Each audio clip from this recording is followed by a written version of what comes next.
panibagong araw na naman ngayon. Medyo, kasi bakasyon na. So, medyo late nang gising. 8 o'clock gising. Mga bata, maybe mga 10 o'clock na yung gigising. So, start na naman yung yung araw. Pa Chinese New Year na kasi, so bakasyon sila. Pero usually, 7 ako gumigising po may pasok.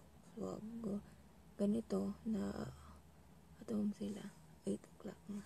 Pero ito yung worst nightmare ng mga OFW yun. Stay at home yung mga bata. So first thing in the morning, umiinom talaga ako ng 2 cups of warm water. Yun talaga ang start ng morning ko.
So, toilet na naman tayo, guys.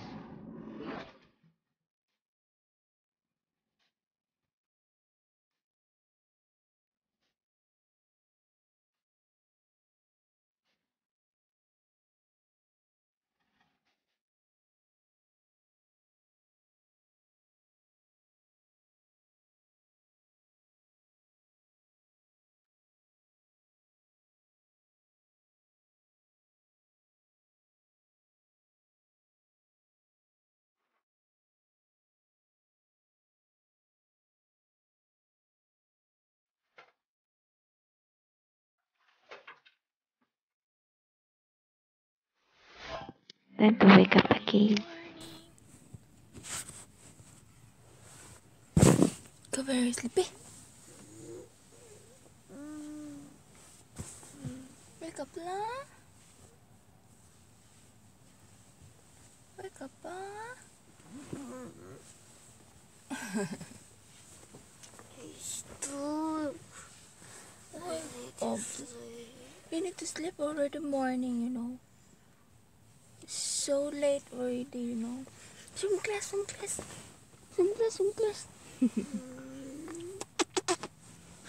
class. Hey! Hey! Wake. Yeah? So you need to wake up? It's wake up time? It's too late already? So wake up time?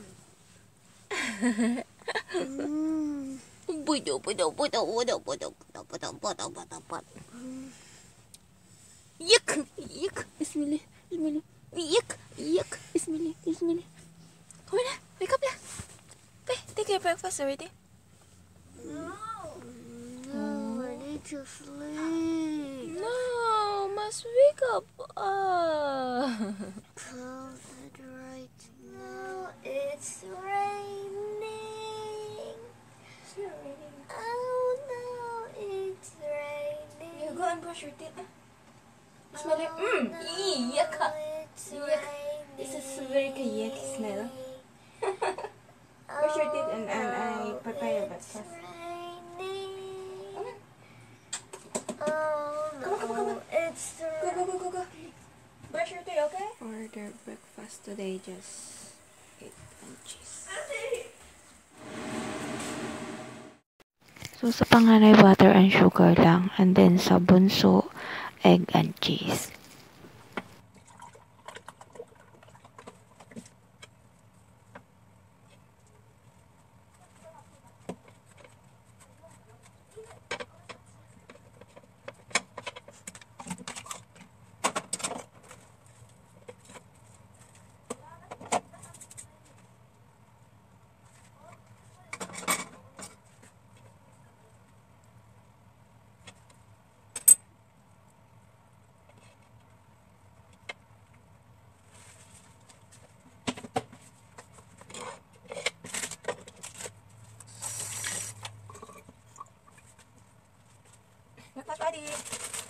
While breakfast sa mga bata, nagliligpit na ako ng bedroom nila.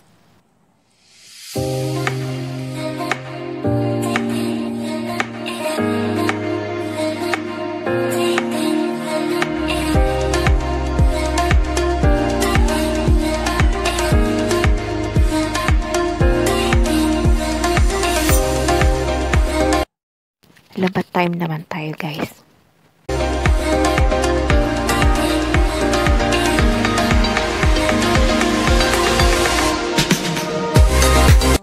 Lulutuin for lunch para sa isang bata.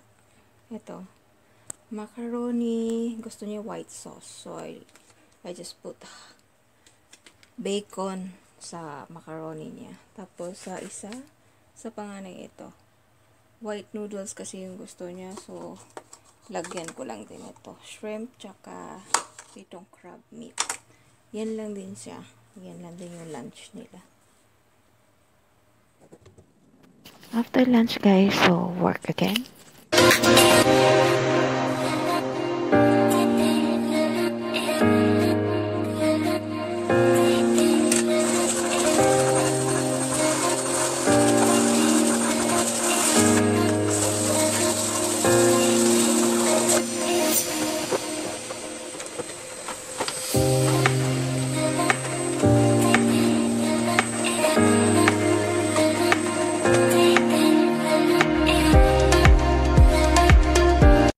Plancha naman tayo, guys.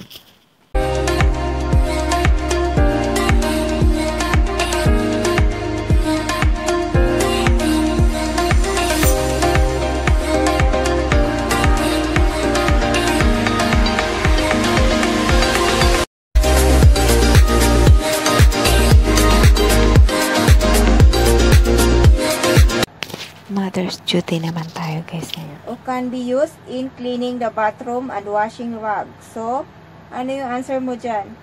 Ano yung key structure niyan? order and sequence. Okay. Papa. Oh, sige. Love you. Ingat dyan. Pahinga ka? Huwag magparaan sa ulan. Mamaya magkalagnat ka dyan. Ha? Okay, love you. Love you. Matulog ikaw. Papa. Oh, good. After the kids shower, you need to wash their clothes. So, for their dinner, mag-slice lang ako nito. Gawin kong french fries for them. Then, request nila yung chicken nuggets, fried egg lang, tsaka yung corn soup na yan. Gagawin ko lang yung cream soup mamaya para sa rice nila. So, yan na. Yan na yung dinner nila. Yeah. Almost done.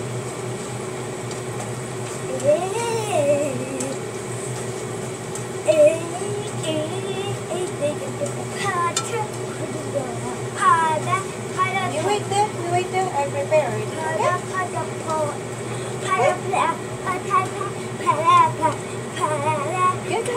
Almost done. Yes, sir. Okay, chips is bad for you. Chicken is good for me. Okay? Move. It's so hot. hot.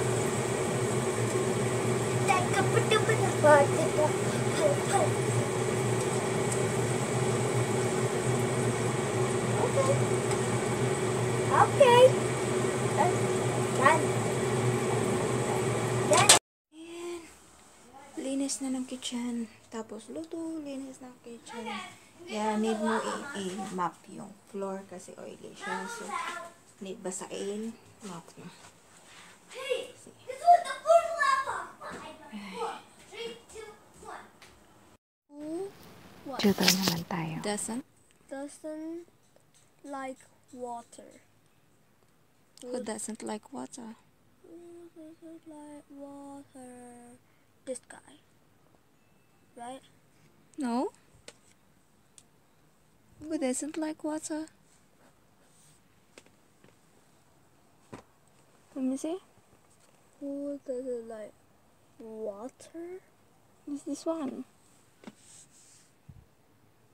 What? Yeah. Cat do not like water. Yeah. So cat. But, More cat? yeah, he's not taking shower, so, That means this guy. yeah.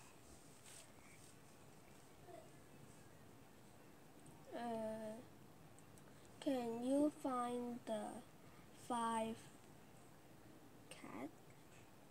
Cats. cats? With S. 1, 2, 3, 4. One more. Sa wakas, sleeping time na rin. Once the put a kid There was a little boy. can't see me. Kaya, okay? Once upon a time, there was a little boy called Jackson.